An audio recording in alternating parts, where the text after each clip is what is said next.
Hello everyone, আসসালামু আলাইকুম। Welcome back to my channel Shifa's kitchen.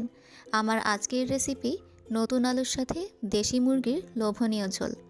গরম ভাত কিংবা যে কোনো কিছুর সাথে এই রেসিপিটা কিন্তু একদম জমে যাবে। তাহলে চলুন চলে যাওয়া যাক মূল প্রস্তুত প্রণালীতে। এখানে আমি ভালো করে কেটে ধুয়ে 1.5 কেজির মতো চিকেন নিয়ে নিয়েছি। এখন একটি প্যানে আমি দিয়ে দিব পরিমাণ মতো তেল। এই মুরগিতে এমনিতেই তেল বেশি থাকে, তাই তেলটা আমি একটু কম পরিমাণেই দিব। এখানে আমি নিয়ে নিয়েছি 2টি তেজপাতা মাঝখান থেকে কেটে, তারপর নিয়েছি দারচিনি 3 টুকরা, এখানে নিয়েছি লবঙ্গ 5 থেকে 6টি, এখানে রয়েছে আস্ত শুকনো মরিচ 4 থেকে 5টি, এখানে আছে গোলমরিচ 8 থেকে 10টি, তারপর আছে ছোট এলাচ 5 থেকে 6টি, এখানে আছে বড় এলাচ 2টি, সবশেষে আছে আস্ত জিরা 1 চা চামচ। সবগুলো মশলা আমি এখন তেলে দিয়ে দিব। সুন্দর একটা স্মেল আসা অবধি 2 থেকে 3 সেকেন্ড পর্যন্ত নেড়েচেড়ে নিব। এরপর আমি এর মধ্যে অ্যাড করে দিব পেঁয়াজ কুচি হাফ কাপের মতো।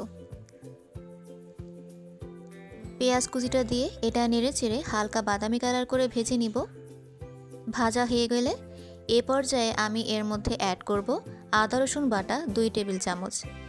এই মুরগিতে মশলাটা একটু বেশি লাগে। আদা রসুন বাটাটা আমি ভালো করে নেড়েচেড়ে ভেজে নিব।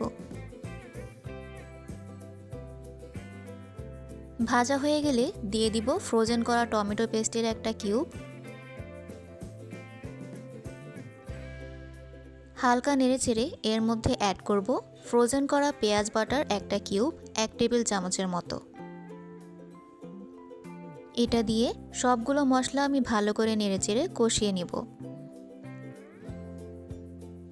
আমি মশলাগুলো 2 থেকে 3 মিনিটের মতো কষিয়ে নিয়েছি। এখন আমি এর মধ্যে চিকেনগুলো দিয়ে দিব।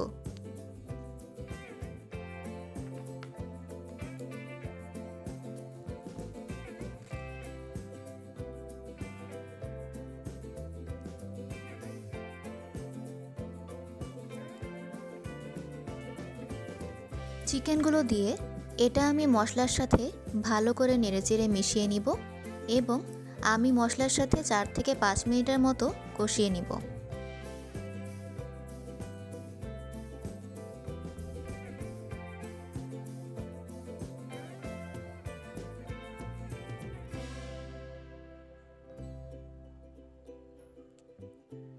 এ পর্যায়ে আমি এর মধ্যে অ্যাড করে দিচ্ছি লবণ স্বাদ মতো।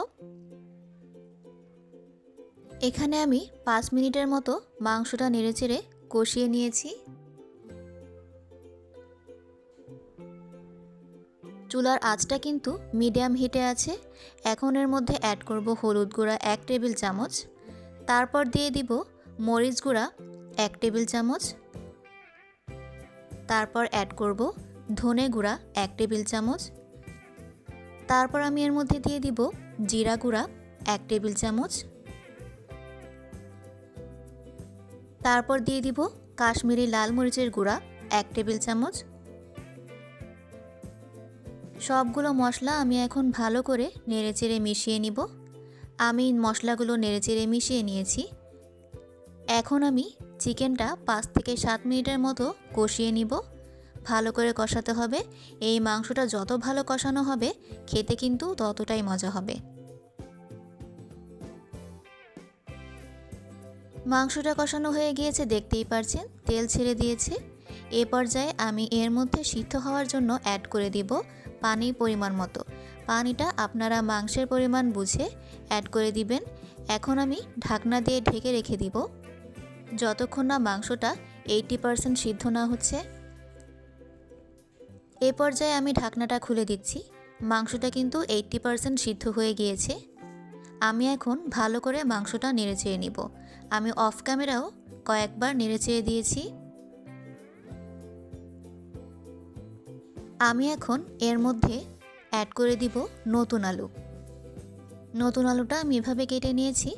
এখানে 300 গ্রামের মতো নতুন আলু আমি অ্যাড করে দিচ্ছি। আলুটা দিয়ে আমি এটা ভালো করে নেড়েচেড়ে মিশিয়ে নিব।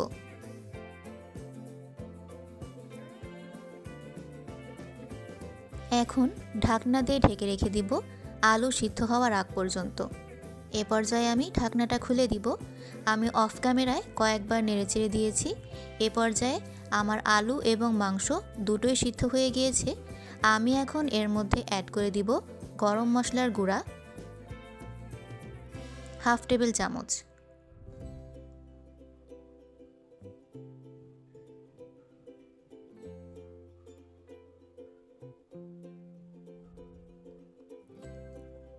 এতে করে ফ্লেভারটা ভালো আসবে। এখন আমি ভালো করে নেড়েচেড়ে নিব। এ পর্যায়ে আমি এর মধ্যে অ্যাড করে দিব ঝোলের জন্য নর্মাল পানি পরিমাণ মতো। যে যতটুকু ঝোল রাখতে চান সেই অনুযায়ী পানি অ্যাড করে দিবেন। এখন আমি এটা হালকা নেড়েচেড়ে নিব। এ পর্যায়ে চুলার আঁচটা হাই হিটে থাকবে। আপনাদের একটা লাইক কিন্তু আমাকে আরও নতুন নতুন রেসিপি দিতে উৎসাহিত করবে, তাই আমার ভিডিওটা ভালো লাগলে অবশ্যই একটা লাইক দিয়ে দিবেন এবং শেয়ার করে দিবেন। এখন আমি উপর থেকে ছড়িয়ে দিব ফ্লেভারের জন্য আস্ত কাঁচামরিচ 5 থেকে 6টি। তারপর আমি ঢাকনা দিয়ে ঢেকে রেখে দিব যতক্ষণ না মাংসটা ফুল কমপ্লিট না হচ্ছে। দেখতেই পারছেন এ পর্যায়ে আমার চিকেনটা একদম কমপ্লিট হয়ে গিয়েছে। এখন আমি এটা আবারও ঢেকে দমে রেখে দিব 2 থেকে 3 মিনিটের জন্য। চলে আসলাম 2 থেকে 3 মিনিট পর। দেখতেই পারছেন কতটা লোভনীয় হয়েছে দেখতে এবং পারফেক্টলি কুকড হয়েছে। এভাবে রান্না করে ট্রাই করে দেখবেন, খেতে কিন্তু ভীষণ মজা হয়। আমার এই লোভনীয় নতুন আলু দিয়ে চিকেনের রেসিপিটি যদি আপনাদের কাছে ভালো লেগে থাকে তাহলে অবশ্যই আমার ভিডিওটি শেয়ার করে দিবেন এবং আমার চ্যানেলটিকে সাবস্ক্রাইব করে আমার পাশেই থাকবেন। ধন্যবাদ।